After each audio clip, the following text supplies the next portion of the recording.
Oh, amazing. Well, it's great to be with you all this morning. Is it fun to be at church? Yeah, it's so good to be here. Well, we're continuing our series in the letter of James, so I'd love for you to turn in your Bibles, if you can, to James 2. I think it's also going to appear on the screens. James 2, verses 1 to 4. My brothers and sisters, believers in our glorious Lord Jesus Christ, must not show favoritism. Suppose a man comes into your meeting wearing a gold ring and fine clothes, and a poor man in filthy old clothes also comes in. If you show special attention to the man wearing fine clothes and say, "Here is a good seat for you," but say to the poor man, "You stand there or sit on the floor by my feet," have you not discriminated among yourselves and become judges with evil thoughts? Verse 14. What good is it, my brothers and sisters, if someone claims to have faith but has no deeds?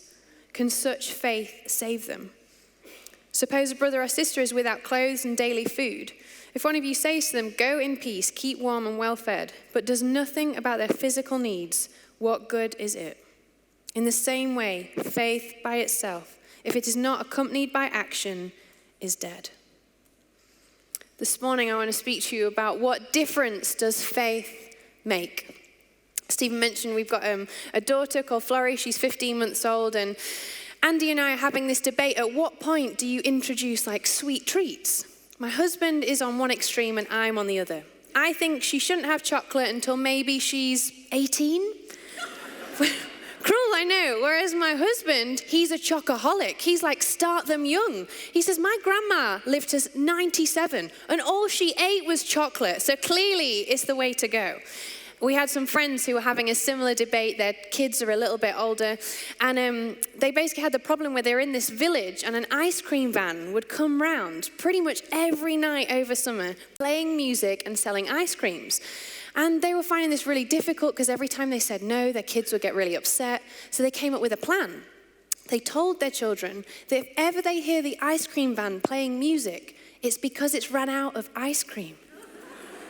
I mean, it's so cruel, but it works. I kind of like that strategy. So bless these kids. Most in the village, the ice cream van comes around, it's playing the music. Children are running for their favorite ice cream, a Magnum, a Solero. And these two kids are sat in their house thinking, "Oh, it's run out of ice cream again? You're joking me." So cruel. I find it interesting, though, that what we believe affects how we act. When you really believe something, it will change the way you live. And that's what James is saying in this passage. He says, what good is it if someone claims to have faith, a belief, a trust in God, but has no deeds? It makes no difference to the way they live. Can such faith save them? He says, faith by itself, without action, is dead. He's saying that a genuine faith, a genuine belief and trust in God will always affect our actions. It will always affect the way we live. And a faith that doesn't do that is dead. It's dormant. Now, James isn't talking about whether we are saved by faith or whether we're saved by doing good things. Again and again, the Bible teaches us that we are saved by faith in Jesus Christ, who died for us, that we would have a relationship with God.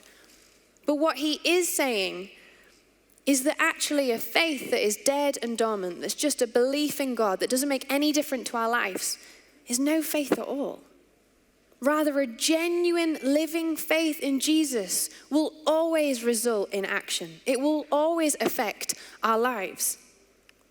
So what difference does faith make?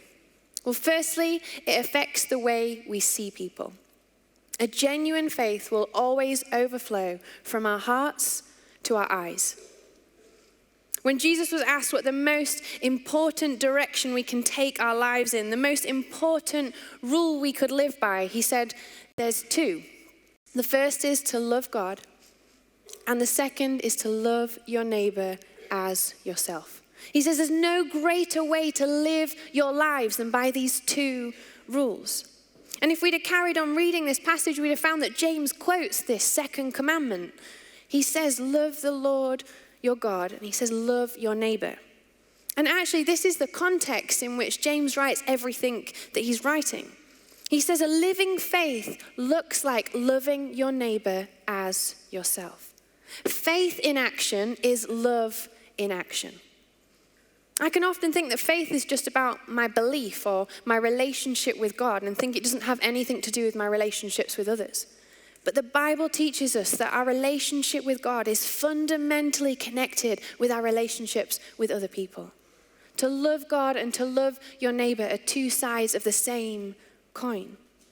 And that's why James says what he says in his letter. It's quite a punchy and challenging passage. He sounds like a bit angry, like passionate about what he's saying because he sees a church, and in that church there's discrimination. They're not treating people equally. There's favoritism, there's partiality, they're showing special treatment to the rich and poor treatment to the poor. And James is mad about this because he's saying, don't you get that this goes against everything that Jesus modeled? It goes against everything that Jesus taught. How can you have faith in this Jesus and not love like he did and not treat people like he did? I don't know if you've ever been starstruck. Perhaps you've met a hero of yours, maybe a sporting hero or someone who really inspires you. Well, a number of years ago, I was working in a fine American-Italian restaurant in Scunthorpe called Frankie and Benny's. It was the best place to be on a Saturday night. And one day when I was working there, someone walked in and I couldn't believe my eyes. I was like, you're joking. I can't believe they've come into the restaurant. I ran to the back of the kitchen. I'm ringing my husband, Andy. I'm like, you'll never guess who's here. I'm texting all my friends, telling them. And it was big news that day. And maybe you're thinking, was it a Hollywood actress who walked in, or Premier League football player, or perhaps even royalty came to Frankie and Benny's in Scunthorpe one Saturday for their lunch? No, it was far bigger than any of those. It was only Paul from the Chuckle Brothers. Now, if for some strange reason you don't know who Paul from the Chuckle Brothers is, him and his brother Barry, they were from Yorkshire, and they had a TV program called Chuckle Vision, a kids' TV program on BBC for like 20 years. Everything in me is resisting from not singing the theme tune because it's in my head right now. But they were essentially, they're national treasures. They're like local legends. And in Scunthorpe, it's about as famous as you can get. And there was Paul, the Chuckle Brother, in the restaurant on my shift. And not only that, but he was seated at my table. I was so excited. So this guy, I rolled out the red carpet for him. I gave him the best treatment. He ordered a refillable drink. I never let that get empty. I was getting him a new one before he'd even finished it. I was just on it. I was so on it. But the problem is every other table I was supposed to be looking after was completely neglected. They were thirsty. They were hungry. They left early and made complaints about me. Fortunately, I just about managed to keep my job and learn my lesson. But it's interesting, isn't it, how we can treat people differently based on the judgments we make about them, what they look like, their reputation, how successful they are. It's the way the world seems to work. We think about our celebrity culture. Who do we want to have pictures with? Where do we want to be seen? Perhaps in our work environments, that pressure to network, to connect with people who are going to open doors for us, to be in the right rooms, to be at the right place. Even the way we date. So much of the online dating is about making snapshot judgments on physical appearance. It seems to be the way the world works. And we see this was going on in the church. People making judgments on appearances and treating people differently. When I think about my own life and the times when I do this, I think it's because I can often see relationships as transactional. And I go into them thinking, what can I get out of this? What does this person offer me? How can they help me get where I want to go?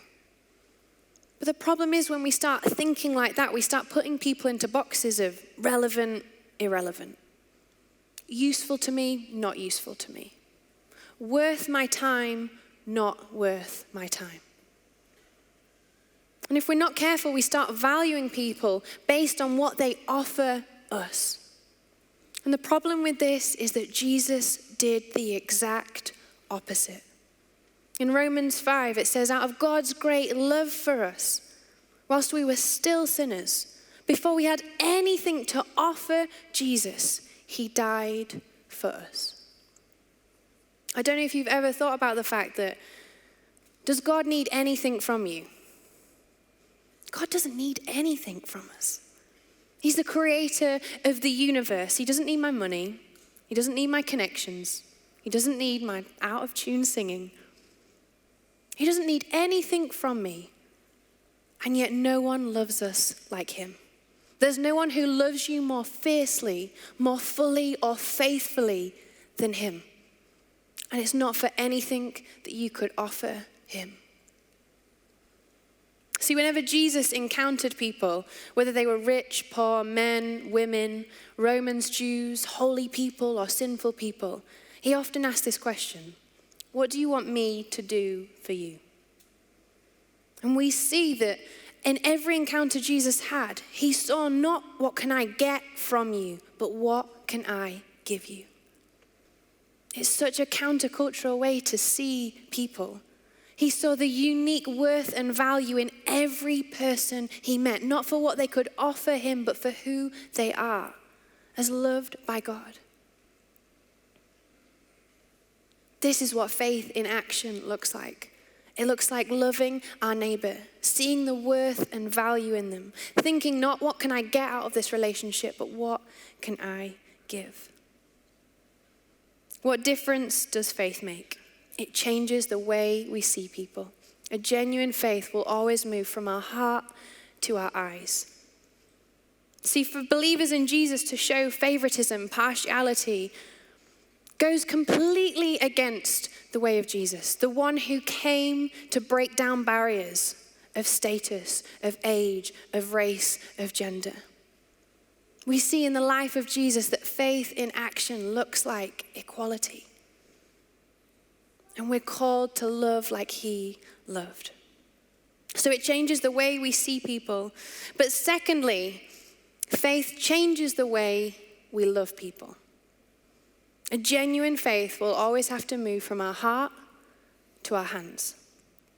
In the church James is writing to, it seems not only are they seeing people in a way that means they're judging them unequally, but the need they are seeing, they're indifferent to. There's poverty on their doorstep and they're not bothered. In verse 15, James writes, suppose a brother or sister is without clothes and daily food. If one of you says to them, go in peace, keep warm and well fed, but does nothing about their physical needs, what good is it? James is saying that a living faith isn't just full of good intentions and kind words, but action. I don't know about you, but sometimes I can feel overwhelmed by the needs in our world. Overwhelmed by the injustice. Overwhelmed by the inequality. Just this week, I was listening to the news and listening to the climate crisis and all that's going on in our planet, and I'm there kind of scrubbing this jam jar, trying to get it ready for the recycling, thinking, am I making any difference? These problems can feel so huge that we wonder, can I do anything? They seem impossible. But I find it interesting that Jesus said that we should love God, and then he didn't say, and go and solve all the world's major problems on your own. That wasn't the second commandment. He said, love God and love your neighbor. Our neighbor is the one that we live near. Our neighbor is the one we're around. And this doesn't mean that we don't care about these issues in society that breaks God's heart. We do, but Jesus is saying, begin where you are. Begin with those around you, with those you work with those you're involved in. A number of years ago on my 18th birthday, I was given an iPod. I don't know if anyone remembers iPods. They were kind of like iPhones without the phone, basically just the music. And a friend gave me, and on it had this little inscription, and it was a quote from Mother Teresa. And it said, not many of us can do great things, but all of us can do small things with great love. Now this didn't fit on, so it just said, small things, great love. And I really appreciated this gift, but if I'm honest, that quote really wound me up. See, I was 18. I was like, I don't want to do small things. I want to do great things. I want to change the world. And I was thinking, Mother Teresa, why are you thinking so small? Let's do big things. What difference are small things going to make? But I think she was right. Small things with great love make a huge difference. And sometimes I think we can feel so overwhelmed by all the things we can't do that we fail to see what we can do. When I was 17, I had to leave home. My mum had passed away of cancer when I was 14, and my dad had struggled ever since.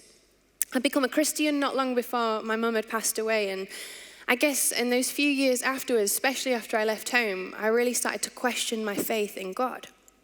I had questions about why my family would have broken down in the way that it had, and I was around in a church family a lot, and during that time it was their faith in action, their small acts that spoke more powerfully to me than any preach or sermon or thing that I'd heard. And just the other night I was preparing dinner and I was chopping an onion.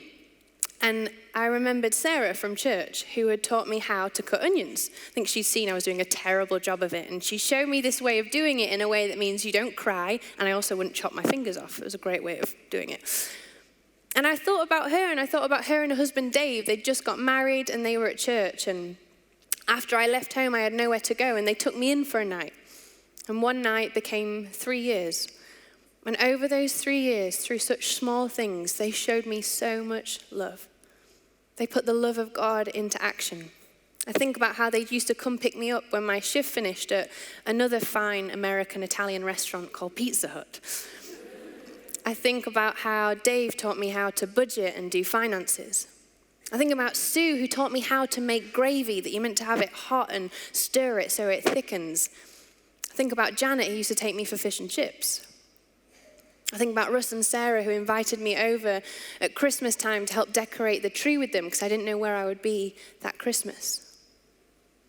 I could name to you so many people and so many small moments that spoke such love into my life. They were people who, through those actions, made the love of God visible when I couldn't see it in my own life and when I doubted that it existed. Small acts with great love make a huge amount of difference. What difference does faith make? It changes everything. When we make the love of God visible in a world that so desperately needs to see it. So I want to ask you this morning, who's your neighbor? What's going on in your neighborhood? And I don't just mean the street that you live on, but at work, your colleagues, the industry you're in, that's your neighborhood. Or perhaps you have connections with people all across the world, family, friends, or your work is to do with that. They're also your neighbors, even if they're miles apart. What does it look like to begin there? What needs is God wanting you to act on? It begins with seeing people we wouldn't usually see, seeing the value they have in the eyes of God, seeing the injustices and inequalities that we would usually walk past, seeing the need and doing something about it. We're about to celebrate communion together, and it's in this moment where we remember the greatest act of love the world has ever seen.